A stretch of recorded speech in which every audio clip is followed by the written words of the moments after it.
If you look at expos from the early 20th century, you can see people were broadly looking forward to a world of better technology, a brighter future.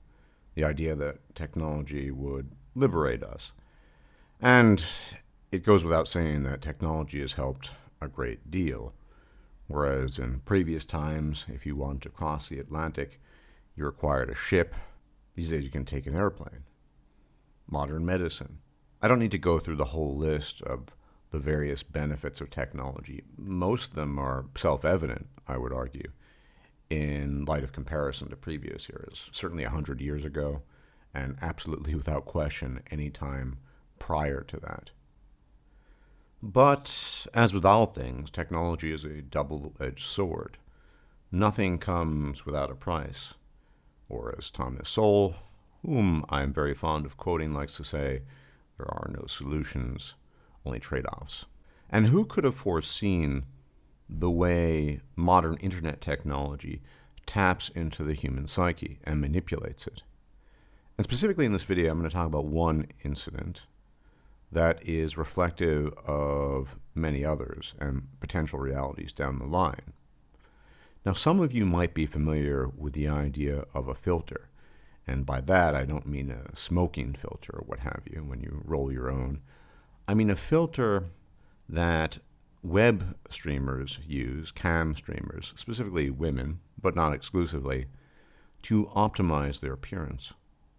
And I'm not an expert on these things, but to the best of my understanding, the way these filters work is they take hold of basic human geometry, that is the geometry of the face, and where things are lacking, where the symmetry that would be most pleasing to people is absent, it fixes that absence and creates a new geometry that is much more pleasing to the viewership. And this is very, very common in China, of all places. And as a matter of fact, sometime last month, there was a woman, we'll call her, who made use of this technology extensively. She had a fairly large following, many donations, etc., etc. The vast majority of these followers were male. That should be rather obvious. And she made copious use of a so-called web filter to alter her appearance. And so her viewership had been deceived into thinking that she was a young, attractive woman, perhaps in her mid-20s. But the reality was that she was apparently, by all accounts, in her 50s, at the very least middle-aged, and didn't look a thing like she did when she was using the filter. And how did this come to pass? Well, basically the technology failed for an instant, and then the game was up. Everybody knew the truth. This woman was not even presenting her actual image to rope in male followers and donors, but it did work for quite some time. As far as I can tell now, she's sort of disappeared from the media because everyone was really disappointed, understandably. It's one thing to present yourself to the world if you're a young hottie as a young hottie, and you actually are, and you might be cruel, manipulative, and unpleasant, but your appearance is your actual appearance. It's entirely another thing when you are making use of technology to weave illusions to prevent people from seeing that you actually are post-wall and actually are nothing like what you're presenting. And this got me thinking more broadly about the topic of technology and how it interacts with our psychology and how we perceive things. Because I did say in a previous video on the topic of alinity that, in fact, if you proceed through life being an extremely unpleasant person, cruel and what have you, very unlikely you're going to be able to form close relationships with people, friendships, people who actually rely on you, setting aside the possibility of a solemn act. And I stand by those words. I think in IRL, in real life, that one needs to conduct oneself with a sense of decency. And lacking that sense of decency usually leads to bad outcomes, at least down the line. But what I did not take into account in that video, and what I think is on display with reference to this case and the general use of these technological filters that many women are making use of, is that we're dealing with an entirely new species here, so to speak. Groups of people who can take advantage of a technological deception to rope people in. This has got me thinking, furthermore, about the vampire analogy. Now, some of you might be familiar with the traditional dilemma of a vampire. Cuts across virtually all settings for vampires. It doesn't really matter which one. And that's the idea that vampires don't age. And so if a vampire is to insinuate him or herself into society and climb the ladder, how long can he do that? For a decade, 2, 3, 4? When do people begin to catch on that he or she is not aging and that he looks remarkably well preserved? And furthermore, when does it become apparent that this vampire that everybody is so curious about never seems to appear during the day? Every appearance without fail is under the cover of night. And that is, of course, a very odd thing. And that essentially is the vampire's dilemma. In many settings, it's said that some vampires simply stay in the public limelight for a few decades and then disappear to resurface 50 or 100 years later under a similar guise, doing something similar. Or sometimes they'll swap professions entirely, travel to new lands, etc., etc. There are ways around this for vampires. But for the foolish vampire who spends too much time in the limelight and he never ages, it becomes a real question. A similar question to what happened to Dorian Gray with his aging contained within the painting. People grew suspicious, and the fact that he was so reckless with his life. People, of course, ask questions. And I see an analogy here to that of a vampire, and it's not too far off. A vampire is, by all traditional accounts, an undead predator. It is functionally immortal, but it's not living, and it requires the blood and or life essence of mortal humans, typically, sometimes animals, to persist. And so, in a sense, it's parasitic, and therefore it requires prey items, humans, that it can feed on.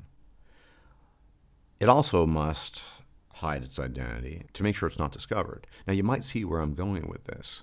It's not a perfect analogy, but with the onset and use of these filters to radically alter one's appearance, many women who are applying this cam or streaming trade could persist on for quite some time. And how do these people typically make their living? Well, it is somewhat parasitic, is it not? It is, in this case, selling the illusion of a certain appearance that isn't actually accurate and somehow receiving money for it, basically receiving life support for a grand deception. But the question then arises, how long can they persist in this? Surely somebody who's been streaming sometime in the future 20 years and appears to be 20 years old, notwithstanding the obvious discrepancies, well, that must seem really, really weird to people. Now, I suppose some of them could go down the well-preserved MILF route, make slight modifications as this technology improves, but at some point in time, it's become blatantly obvious that much like the vampire, who needs to hide during the day, these streamers will never appear in reality. And so you'll never see streamers out in the street per se, or presenting themselves outside the context of their filters to present the best image possible to the world, much like you'll never find a vampire burning under the rays of the sun. Much like the vampire, the filter streamer must remain vigilant and make sure that people do not become apprised of what exactly it is they're doing. And I'd argue that the vampire is an easier time being fully immortal because streamers, I would assume, are not, and they really, really need to make sure that whatever changes are introduced to their appearance going forward are quite subtle. But at some point in time, say when the women in question are 60 or what have you, 70, it's going to be very, very odd indeed. But that's really the question here, gentlemen, I think. With all this technology, how we all get roped into these things, this, to my mind, is the virtual reality we were not promised. Much like many forms of technology, people thought of virtual reality as this really great thing. We can immerse ourselves in it better than real reality. And I suppose in some very, very minimal sense, that's true. After all, why would, and I've talked about this frequently, young men in particular spend lots of money in this situation regarding women streamers who present their goods to the world? As I've said before, previous videos, It is a way of feeling comfort and intimate without putting much work in. And so, in some sense, this could go on for quite some time. It's entirely possible that men of a certain generation, I would say Generation Z moving forward, simply don't care that the image is real or not. That is to say, they're probably aware in the back of their minds, this technology, that this is all fake, but it doesn't matter.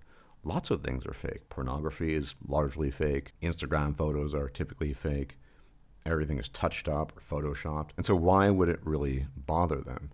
And that really is my concern here at the end of the day. That either we acknowledge that the world we currently live in is so vapid and so vacuous that it is almost an assumption we can make that many young men will be roped into this sort of thing, typically men who would not automatically be successful with women. Or it is the promise that was never made, the promise of a virtual reality gone askew, a virtual reality that serves only to manipulate us in our innate psychology. And there are many, many instances of this to be found on the Ethernet. Take, for instance, more recently this case of this woman who runs a sizable YouTube channel who was caught by way of accident abusing her dog, being physically violent and unpleasant to the dog. And what was curious about it was her response posted on social media, namely that she was essentially having a bad day and she's been going through a rough spot. But here's the thing, this is always the case. As we all know with the cult of positivity, you're always meant to be presenting the best possible face.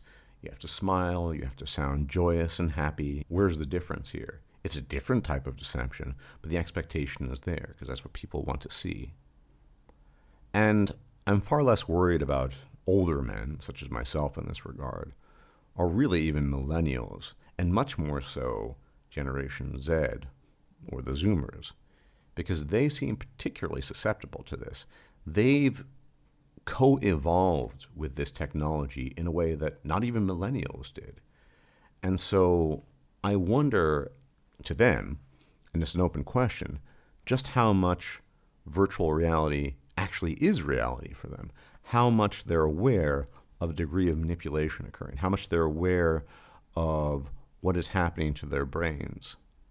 And will they just fold over and support people like these vampiric filter-using streamers, or will they concede that there's a problem? Now, there is a real issue here, and that is quite simply something people don't want to talk about, that if this virtual reality, this new unpromised virtual reality, is as poisonous as I'm presenting, and I believe it is, that only tells you that the alternative, the reality we inhabit, is even worse. If people are finding their succor and sustenance, mental and emotional sustenance, to put it more precisely, in internet phantasms, that tells you a lot about people's lives, and it tells you a lot about the state of affairs we find ourselves in. And going forward, I'm very, very concerned about this Zoomer generation, because I've spoken to many of them by now, and they don't know what's going on with themselves. I don't really know, and I'm not going to claim to know exactly what's going on with them, because of this co-evolution with this technology and the fluidity with which they converse with it, so to speak. And I don't know what's going to result from this, but I don't think it's going to be largely positive. Sure, some will be okay, but I see the potential to fully abscond to this other reality, this unpromised virtual reality, when technology improves still further, and it will, at least in this regard. And then what? As always, gentlemen, if I'm still alive, I'll check you out later, and may the gods watch over you, and may you have a pleasant remaining weekend. Bye-bye. If you liked this video, please like, share, and subscribe. And if you enjoy my content, please consider making a donation or becoming a patron. Thanks for watching.